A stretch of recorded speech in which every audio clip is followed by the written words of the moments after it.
Hey everyone, welcome back with another session of history. Today we'll continue the same chapter, that is when, where and how. Now, as we have discussed earlier, that is the sources have been divided into two types. First, that is the archaeological sources, and second we have the literary sources.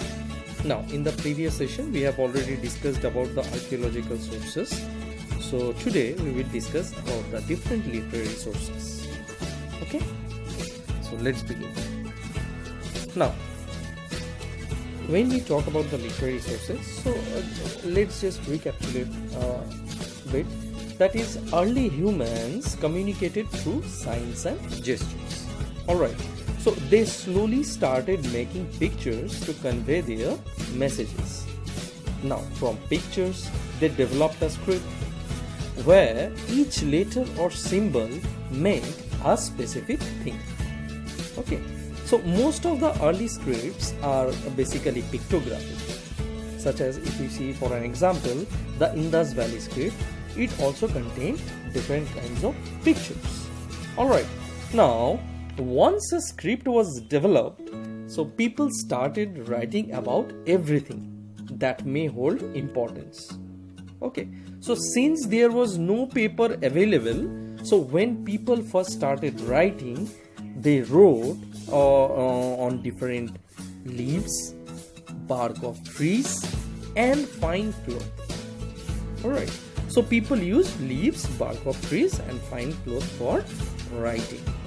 Now, these different literary sources, they inform us about the political, social, economic, religious and cultural life of our ancestors. Alright, so these literary sources are further divided into three types. Alright, now one, that is the religious text. Second we have, that is the secular text. And third we have, that is the foreign accounts. Now these religious text, secular text, we can also term it as the religious literature or secular literature. Okay, so let's discuss about them. First, that is we have religious literature. Alright, now most of the early ancient texts were religious. Alright, now they highlighted different religious traditions. Okay, they focused on different beliefs, mythologies, ritual practices, spiritual aspirations for creating a religious community. Alright, so these sources tell us about the religious traditions practiced by different people. Alright, now these writings are related to or concerned with different religions. Suppose it can be Hindu, it can be Muslims and all religions. Okay, so it is based on religious culture and different things. Now if we see for examples, these religious literature include the Vedas, the Upanishads, the great epics like Ramayana and Mahabharata and the Puranas. So all these books comes under this religious literature. Okay, second that we have, that is the secular literature.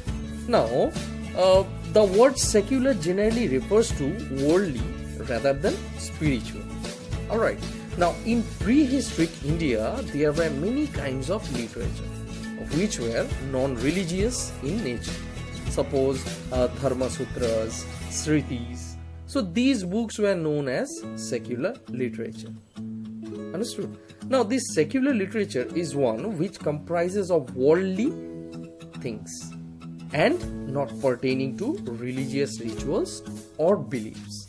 So basically you can tell that this literature is rather more rational and scientific in its approach. Alright, so secular literature tells us about the social and economic lives of the kings and people. Alright, now it includes biographies, autobiographies, court chronicles, foreign travelogues, stories, poems and much more. So basically you can tell that this secular literature is a bit scientific in its nature, rational in its nature, and it is not related to those religious things. Understood? Now if we see for examples, Kautilya's Arthashastra. Now if you see Arthashastra, Kautilya, better known as Chanakya. Alright, so Arthashastra. Then Megasthenes Indica. The Harsh Charitra, it was written by Banabhatta, and the poems and the plays of Kalidas are among the many other secular literary sources that are available to reconstruct Indian history. Alright, so next we have accounts of foreigners. Now, except this religious literature and secular literature also, there were different accounts of foreigners. Understood? Now, from ancient times, foreigners visited India. So, some of them left valuable accounts of their travels or visits. Now, if you see, ancient Greek and Roman historians also wrote about India from their knowledge and informations. Understood? So, all these foreign accounts prove useful for writing history. Now, if we see for an example, the Greek ambassador Megasthenes stayed in the court of Chandragupta Maurya, and he wrote his famous work Indica. Alright, so like him, there were many other Chinese travelers also. Suppose one is Fa Hien. He left valuable accounts on the time of the imperial Guptas. That is, he came during the Gupta dynasty, Gupta period. Okay. Now, Huyen Tsang, described as the Prince of Pilgrims, he wrote details about the age of Harsha. Understood? Now, like all these Chinese travelers, there were travelers from the Islamic world also who visited India. Now, among them, Al-Biruni came at the time of Muhammad of Ghazni. So, his writings on Hind give useful informations about India and how the conditions were and how the people were, what were the how they dealt with each and every aspect, each and every situation. So, okay. So, next move on to the next topic, that is oral history. Okay. So, we have some idea of the past through the stories we have heard from our elders.